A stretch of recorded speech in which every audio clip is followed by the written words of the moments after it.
Welcome to the Wicked Gamer and Collector. Welcome back to the YouTube channel. So in today's video we are going to talk about the mini retro arcade machines from a friend from China. I did a lot of reviews about those things because I just love them. There are a lot of differences, we have many different versions out there, and I just want to give my personal top 5 what are the best one. There are a lot of different, it is possible that I skipped some because this video, when you're watching it, that this is a little bit older, or there are just new versions. They keep releasing new versions and they get them better and better every time they're releasing new ones. So keep that one in mind. So if you're finding new ones, you can always leave it in a comment. That would be very nice so I can make a review about those. So alright, let's do a little bit overview and let's talk about retro mini arcade machines from China.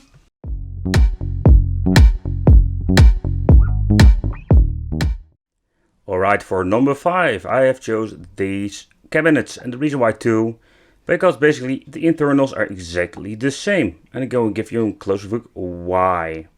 So the left one, the green one, has 188 in 1 or 188 Homebrew 8-bit games.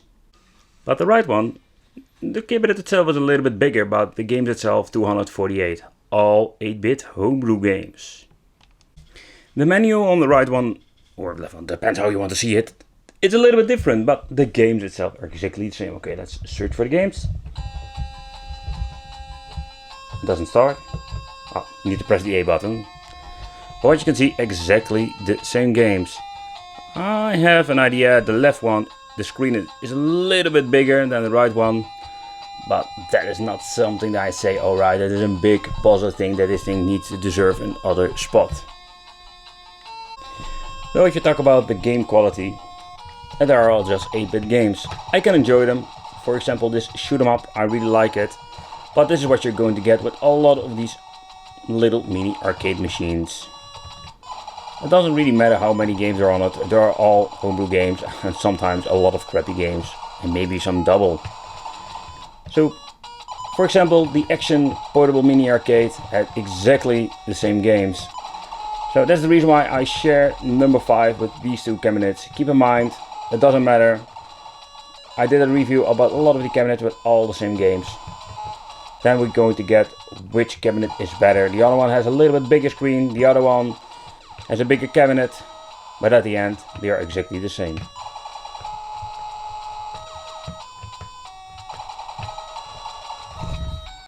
And also a very important thing, all of these cabinets run on just basic batteries. So no internal lithium-ion battery so you can recharge it. No, sorry guys, this is what you're going to get. So I bring you number 5.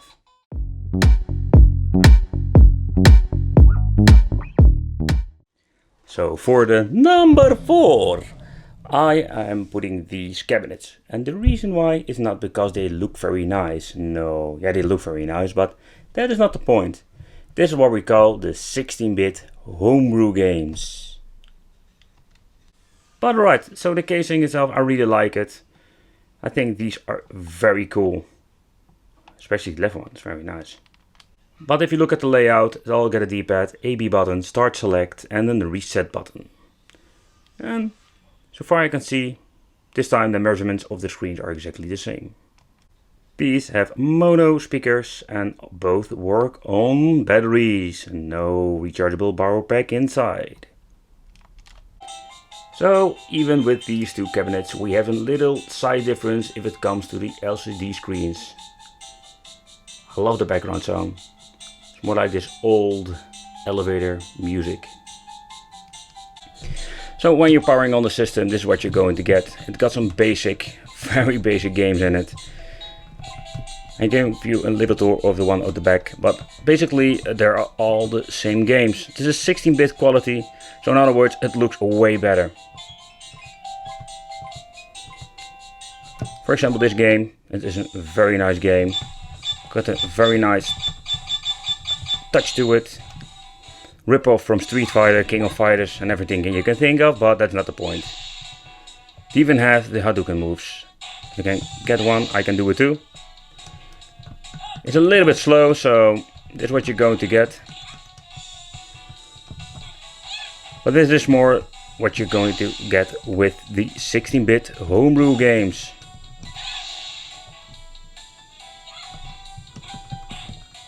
Let's do a little quick look with the 201. But again, the reason why I'm giving this shared number 4 to the 16-bit homebrew versions. As you can see, a lot of the same stuff. Action. Crazy fighters, but this is a totally different game, by the way. Let me guess, shoot 'em up.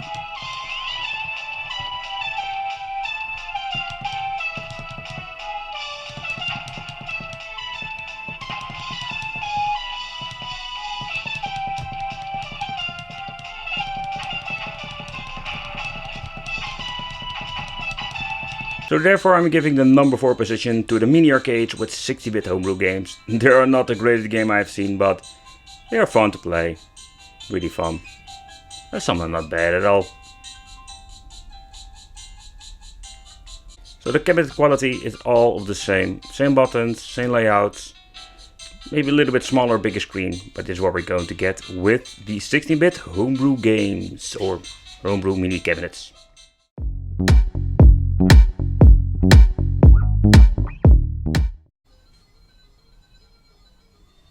For the number 3, I'm giving this spot to the 2-player classic arcade.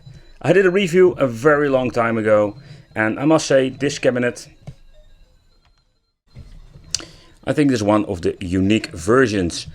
It's an 8-bit system. I'm going to give you a little talk, but you can add a TF card here at the side. So that is something that is very unique. You can play with 2 players. This is one of the couple 2-player cabinets you can find. You can basically pull them out and just play together with your buddy. So that is a feature that is very cool, and the cables are pretty long. There is no normal on and off switch with this thing. There is only the button that you can hold for powering off the system. Both players have a joystick, AB, select and start. And here at the right we're having the volume control. That just push and oh my god, this thing goes loud. 3 settings, that's what we're going to get. At the back, I hope you can see it, but here we can find the speaker. If you're going to turn it around a little bit and pull out this little cover, you can see it works on 3 AAA batteries. There is no, I'm guessing there is a preparation for a power pack, but I see there are no connections for it. So that's a little bit of a bummer. I like to point out that the TF game card is a really cool add-on. You can add original game, but they really run horrible, and it is not 100% compatible with all the 8-bit NES library. So I just wanted to say that. So there are a lot of homebrew games on this thing. Let's grab, for example, the arcade. As you can see, you're getting a new list, and there are a lot of games on it. Let's see. But the funny thing is, there are some familiar licensed games on this thing. And that's something you don't see very often with all the other versions. Oh, sorry, I paused the game. And the games are running not bad at all. There is no TV out function on this thing, so keep that one in mind. There's no way to plug it into your television and just use this thing like in console. That would be a very nice add-on to this thing. But again, it works on battery, so you can play for, let's say, a couple of hours before your battery runs dead. And it's very important what kind of batteries are you using. Because you're using cheap batteries, they will not last very long. So I think this thing deserves the number 3 spot. 2-player, you can add more games. And that's something you don't see very often. 2-player, you can pull them out, so it's playable for 2 players. So there are some pros and cons on this thing, but this is what you're going to get. Number 3 position. Alright, let's go further with the list.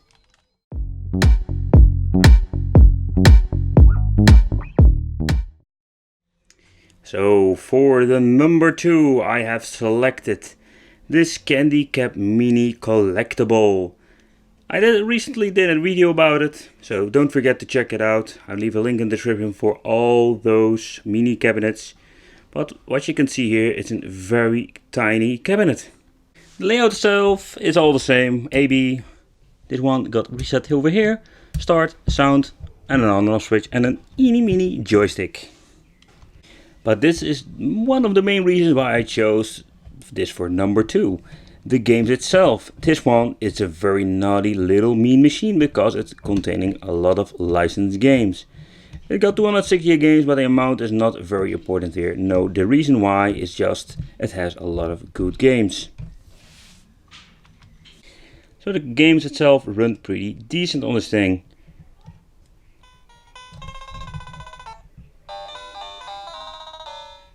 Oh yeah. And that is something I really like about the system too. Some of these portable systems or collectible items have very poor sound quality. That is not the case with this one.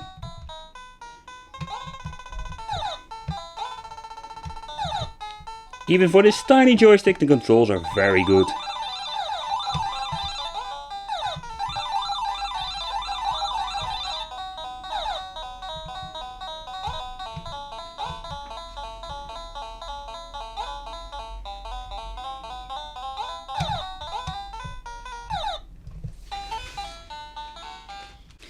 So this little me machine runs on 3 AAA batteries. No lithium ion battery pack inside. So it's a very fun little collectible. So the reason why it deserves number 2 spot is very simple. I like the design, it got a very nice screen, good collection of games, very good sound, and this thing is freaking cheap. It's the cheapest of all these little me machines. I think this one goes around, let's say, $10. So compared with the other one, that is pretty damn cheap for the money. So for the money, we can't complain.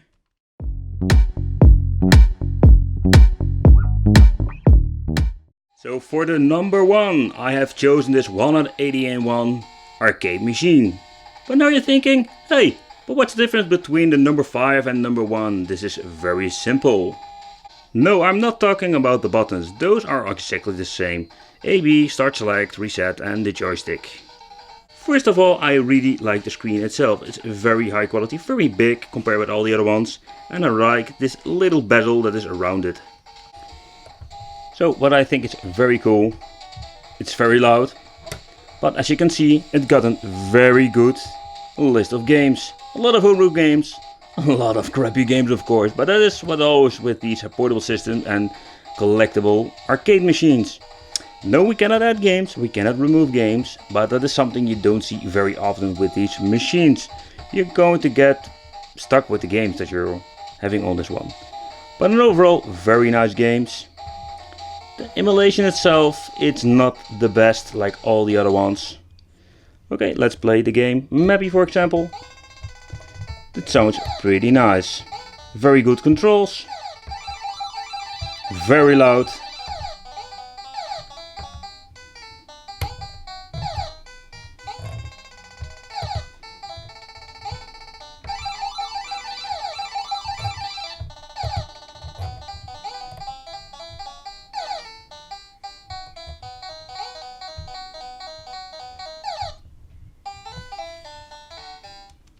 So here at the back we are finding the battery compartment where you can find 3 batteries. Yes, this one is also powered on batteries and there's no way of adding a lithium battery. So there's a little bit of a bummer, but I think all of the cheap collectibles don't have an internal battery. So that concludes this list of the top 5 mini arcade machine. I hope you really enjoyed it. And if you have seen some arcade machine that I didn't mention in this video, you can always leave it in the comments. Let me know what you think of the list. And yes, there are a lot of great systems out there, but these are very cool. And for the money, we can't complain. So I want to thank you for watching. Don't forget to subscribe to the channel, hit the little bell. And if you're into gaming, check out the Wicked Gaming channel. See you next time. Bye bye.